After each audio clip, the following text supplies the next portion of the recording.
Exodus chapter 31 to 35, Tagalog Bible reading, with audio.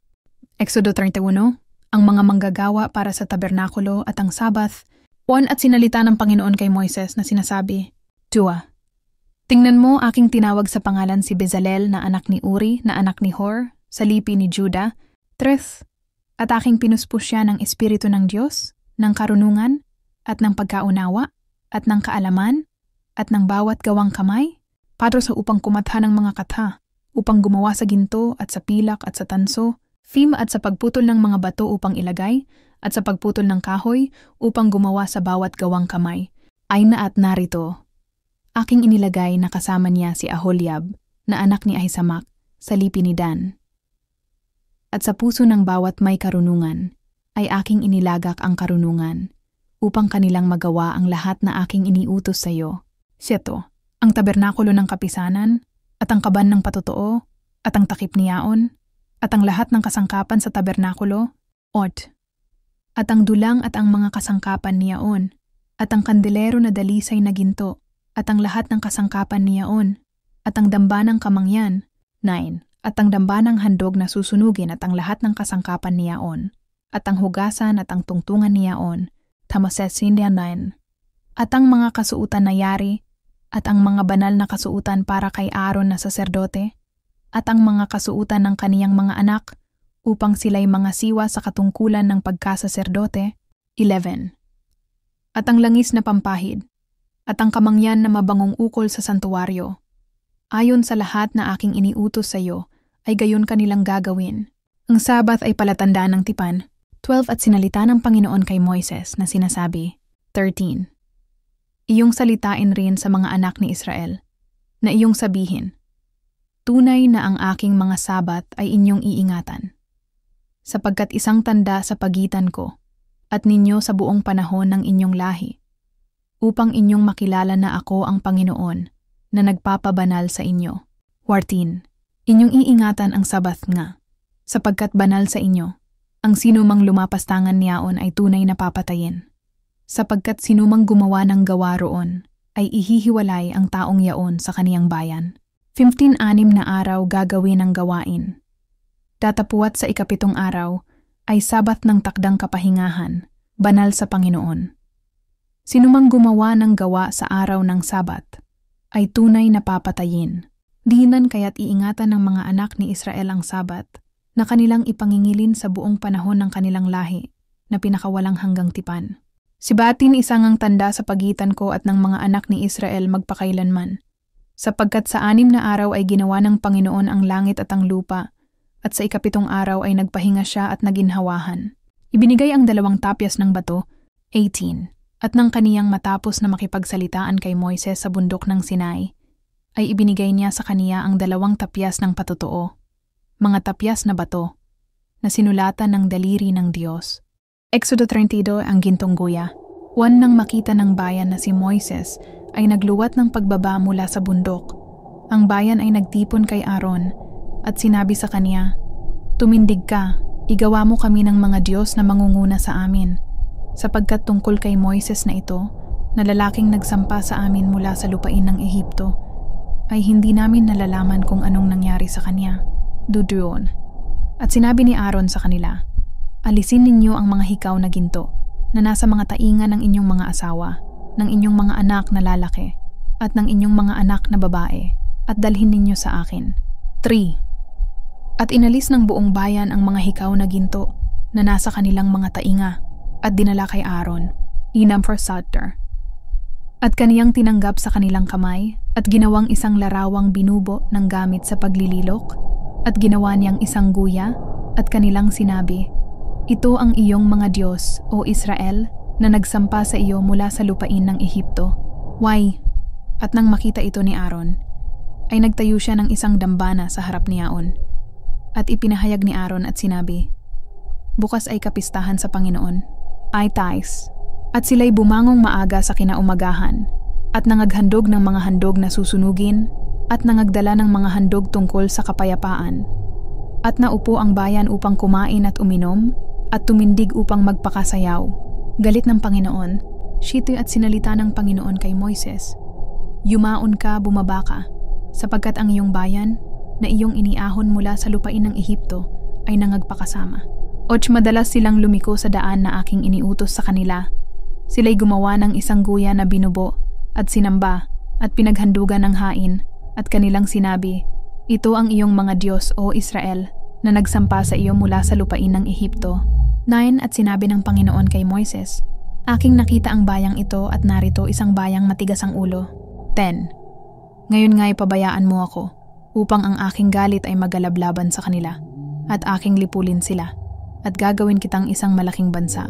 Panalangin ni Moises. Lempen at namanhik si Moises sa harap ng Panginoon niyang Diyos, at nagsabi, Panginoon, bakit nag-aalab ang iyong galit laban sa iyong bayan, na iyong inilabas sa lupain ng Ehipto na may dakilang kapangyarihan at may makapangyarihang kamay? 12 Bakit sasabihin ng mga Ehipsyo, sa kasamaan ay inilabas niya sila upang patayin sa mga bundok at upang lipulin sila sa ibabaw ng lupa? Tumalikod ka sa iyong mabangis na galit at pagsisihan mo ang kasamaan laban sa iyong bayan. 13 Alalahanin mo si Abraham, si Isaac at si Israel, na iyong mga lingkod, na iyong isinumpa sa iyong sarili, at iyong sinabi sa kanila, pararamihin ko ang inyong binhi na gaya ng mga bituin sa langit, at kanilang mamanahin kailanman. 14 At pinagsisihan ng Panginoon ang kasamaan na kaniyang sinabi na kaniyang gagawin sa kaniyang bayan. Galit ni Moises. 15 At bumalik si Moises, at bumaba mula sa bundok, dala ang 2 tapyas ng patotoo sa kaniyang kamay. 16 At ang mga tapyas ay gawa ng Diyos, at ang sulat ay sulat ng Diyos na nakaukit sa mga tapyas. 17 At nang marinig ni Josue ang ingay ng bayan habang sila'y sumisigaw, ay sinabi niya kay Moises, may ingay ng pagbabaka sa kampamento. 18 At kaniyang sinabi, hindi iyon tinig ng sigaw ng pagtatagumpay, ni tinig ng sigaw ng pagkatalo, kundi tinig ng umaawit ang aking naririnig. 9 At nangyari, nang siya'y lumapit sa kampamento, at nakita ang guya at ang mga sayawan, nagalab ang galit ni Moises, at kaniyang inihagis ang mga tapyas mula sa kaniyang kamay, at pinagputol-putol ang mga yaon sa paanan ng bundok. 20 At kaniyang kinuha ang guya na kanilang ginawa, at sinunog sa apoy, at giniling hanggang sa maging alabok, at isinabog sa ibabaw ng tubig, at ipinainom sa mga anak ni Israel. Pag-uusap ni na Moises at Aaron. 31 At sinabi ni Moises kay Aaron, ano ang ginawa sa iyo ng bayang ito na dinala mo sa kanila ang malaking kasalanan? 22 At sinabi ni Aaron, huwag mag-init ang galit ng aking Panginoon, nalalaman mo ang bayan na sila'y mahilig sa kasamaan. 23 Sapagkat sinabi nila sa akin, gumawa ka sa amin ng mga Diyos. 24 At sinabi ko sa kanila, sinumang may ginto ay mag-alis, sa gayoy kanilang ibinigay sa akin, at aking inihagis sa apoy at lumabas ang guyang ito. Parusa sa mga sumamba. 25 At nakita ni Moises na ang bayan ay naging hubad, sapagkat hinubaran sila ni Aaron sa kahihiyan nila sa harap ng kanilang mga kaaway. 26 Tumayo nga si Moises sa pintuan ng kampamento at sinabi, sinong panig sa Panginoon, lumapit sa akin. At lumapit sa kaniya ang lahat ng anak ni Levi.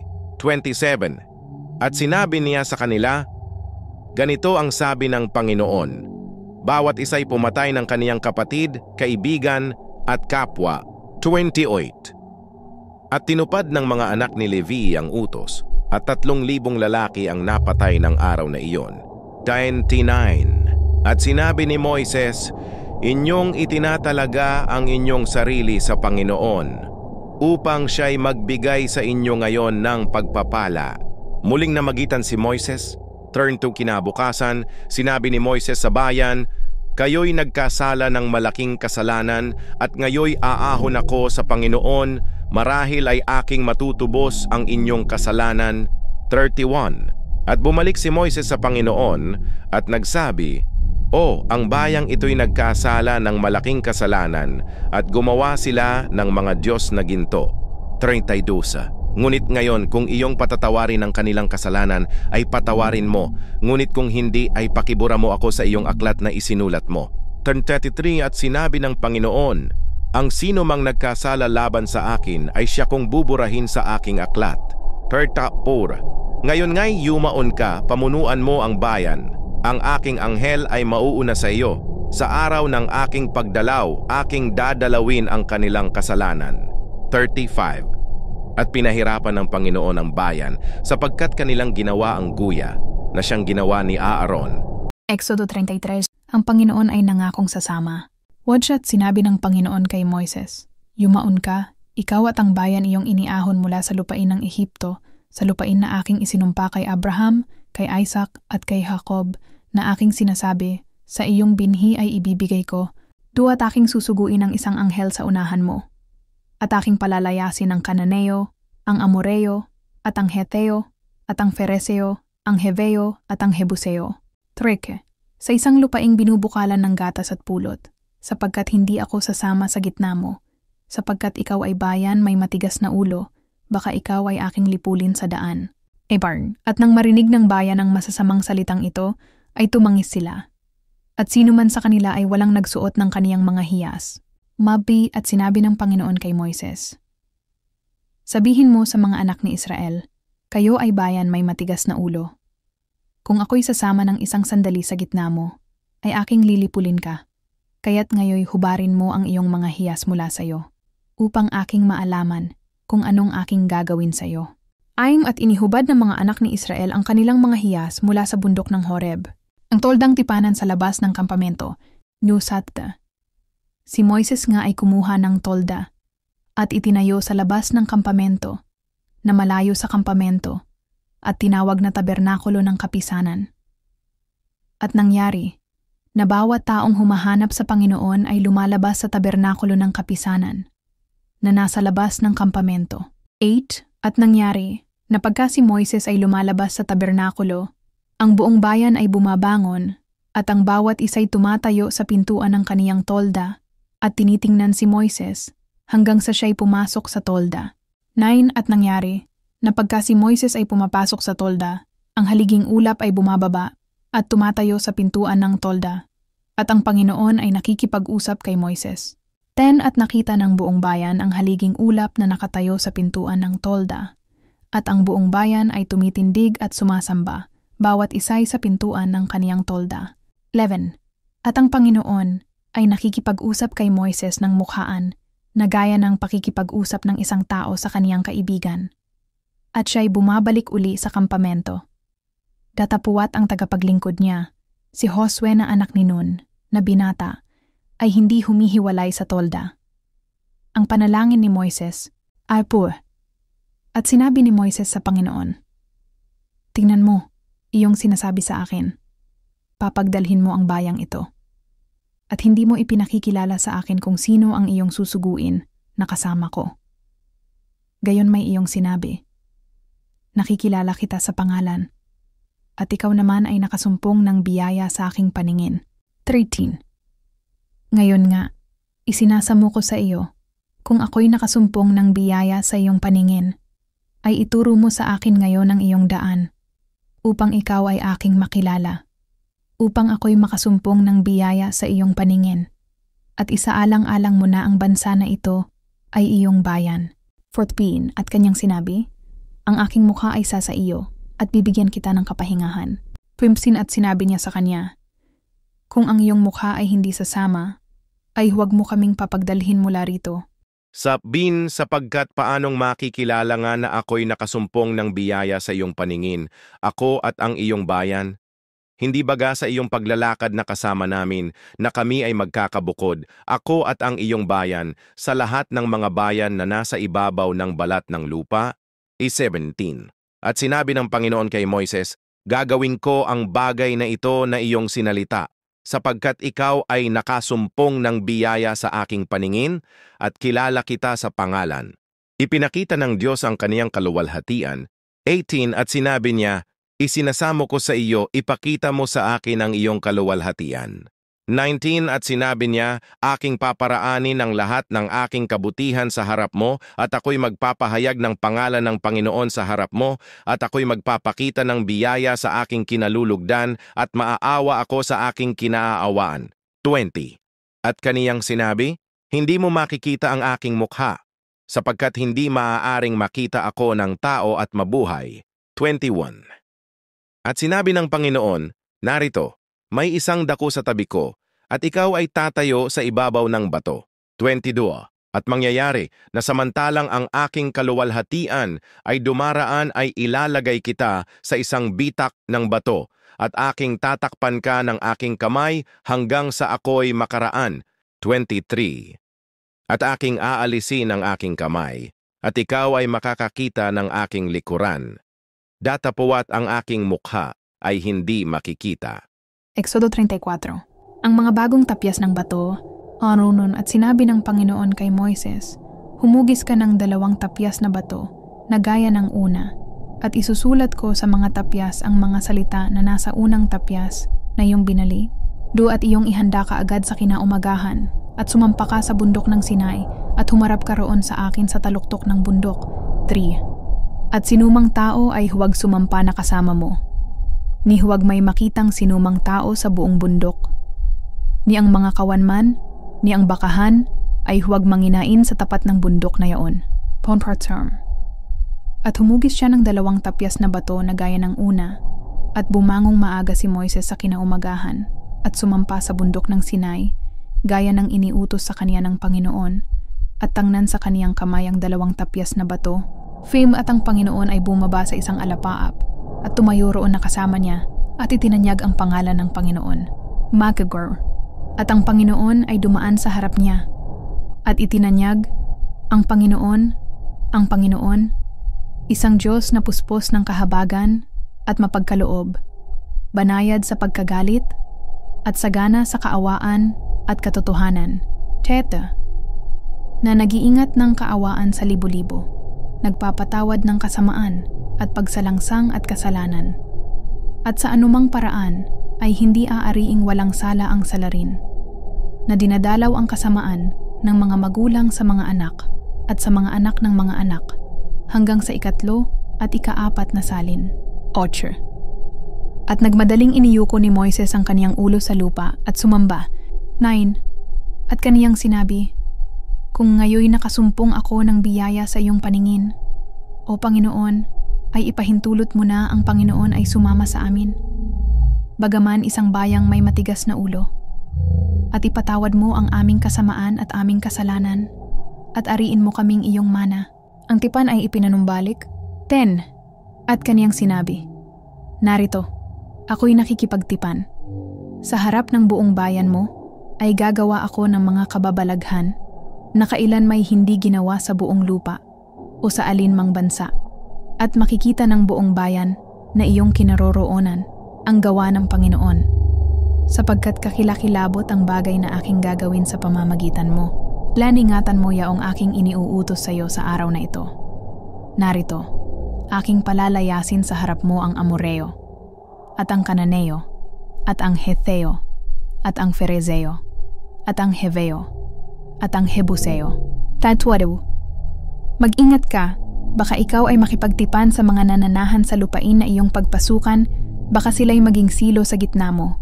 13. Kundi inyong gigibain ang kanilang mga dambana, at inyong pagpuputol-putulin ang kanilang mga haligi, at inyong puputulin ang kanilang mga asera. 14. Sapagkat hindi ka sasamba sa ibang Diyos, sapagkat ang pangalan ng Panginoon ay mapanibughuin. Isang mapanibughong Diyos siya. 15. Baka ikaw ay makipagtipan sa mga nananahan sa lupain, at sila'y magsisigalaw sa pagsunod sa kanilang mga Diyos, at magsisipaghain sa kanilang mga Diyos, at ikaw ay anyayahan ng isa sa kanila, at ikaw ay kumain ng kaniyang hain. 16. At kumuha ka ng kanilang mga anak na babae sa iyong mga anak na lalaki, at ang kanilang mga anak na babae ay magsigalaw sa pagsunod sa kanilang mga Diyos, at papagkasalahin ang iyong mga anak na lalaki sa pagsunod sa kanilang mga Diyos. 17. Huwag kang gagawa sa iyong sarili ng mga Diyos na binubo. 14. Ang kapistahan ng tinapay na walang lebadura ay iyong ipangingilin. 7 araw kang kakain ng tinapay na walang lebadura gaya ng iniutos ko sa iyo sa takdang panahon ng buwan ng Abib. Sapagkat sa buwan ng Abib ay umalis ka sa Ehipto. Awin 19. Lahat ng nagbubukas ng bahay bata ay akin, at bawat panganay na lalaki sa iyong kawan, maging baka, maging tupa. 20. At ang panganay sa asno ay iyong tutubusin ng isang kordero. At kung hindi mo tutubusin, ay iyong babaliin ang kaniyang leeg. Lahat ng panganay sa iyong mga anak ay iyong tutubusin. At walang lalaki na lalapit sa akin na walang dala.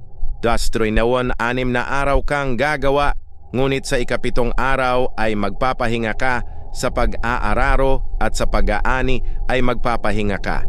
22. At iyong ipangingilin ang kapistahan ng mga sanglinggo sa mga panganay ng pag-aani ng trigo at ang kapistahan ng pag-aani sa katapusan ng taon. Grade 23 makaitlo sa bawat taon ay magpapakita ang lahat ng iyong mga lalaki sa Panginoong Diyos, ang Diyos ng Israel. Ibatit biyak. Sapagkat aking palalayasin ang mga bansa sa harap mo, at palalaparin ko ang iyong hangganan, ni sinuman ay hindi mag-iimbot ng iyong lupain pagka ikaw ay umaahon upang humarap sa Panginoon mong Diyos na makaitlo sa isang taon. 20. Huwag kang maghahain ng dugo ng hain sa akin na may leaven, ni ititira man ang hain sa kapistahan ng Paskua hanggang sa kinaumagahan. Dapiyam ang mga pangunahing bunga ng iyong lupain ay iyong dadalhin sa bahay ng Panginoon mong Diyos. Huwag mong iluluto ang batang kambing sa gatas ng kaniyang ina. Yung muling pagkikintal ng mga utos, Renti Feten. At sinabi ng Panginoon kay Moises, isulat mo ang mga salitang ito, sapagkat ayon sa mga salitang ito ay nakipagtipan ako sa iyo at sa Israel. 28. At siya'y natira roon na kasama ng Panginoon na 40 araw at 40 gabi. Hindi siya kumain ng tinapay ni uminom ng tubig. At kaniyang isinulat sa mga tapyas ang mga salita ng tipan, ang 10 utos. Si Moises ay bumaba na may nagniningning na muka. 29. At nangyari nang si Moises ay bumaba sa bundok ng Sinai na ang 2 tapyas ng patotoo ay nasa kamay ni Moises. Nang siya'y bumaba sa bundok na si Moises ay hindi nakaalam na ang balat ng kaniyang mukha ay nagniningning dahil sa siya'y nakausap ng Diyos. 30.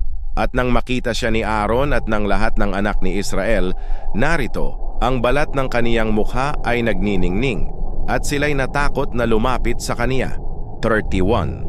At tinawag sila ni Moises, at si Aaron at ang lahat ng mga pinuno ng kapisanan ay bumalik sa kaniya. At si Moises ay nakipagsalitaan sa kanila.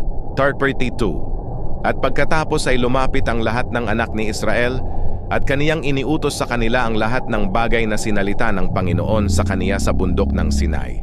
33. At nang makausap na sila ni Moises, ay naglagay siya ng isang lambong sa kaniyang mukha.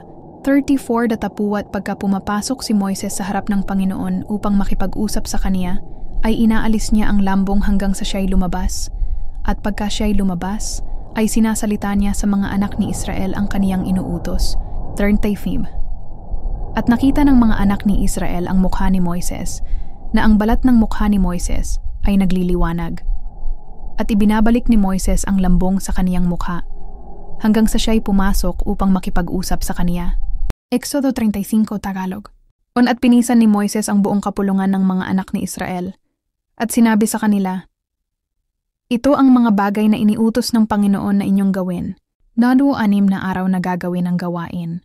Datapuat ang 7 araw ay magiging banal sa inyo, isang sabat na takdang kapahingahan sa Panginoon. Sino mang gumawa ng gawain sa araw na yaon ay papatayin. 3. Huwag kayong magsisiga ng apoy sa alinmang tahanan ninyo sa araw ng Sabath. At nagsalita si Moises sa buong kapulungan ng mga anak ni Israel, na sinasabi, ito ang bagay na iniutos ng Panginoon, na sinasabi, magsikuha kayo sa inyo ng isang handog sa Panginoon. Sino mang may kusang loob ng kanyang puso ay magdala ng handog sa Panginoon, ginto at pilak at tanso. 6. At kayong bughaw, at kayong kulay ube, at kayong pula, at kayong linong pinili, at balahibo ng kambing, chita, at mga balat na tupa na tinina ng pula, at mga balat na lalaking kambing, at kahoy na akasya, at langis na paningas, at mga espesya na ukol sa langis na pampahid, at sa kamangyan na mabango, 9 at mga batong onyx at mga batong pangkalupkop sa epod at sa pectoral. 10. At lumapit ang lahat ng marurunong sa inyo, at gawin ang lahat ng iniutos ng Panginoon. 11.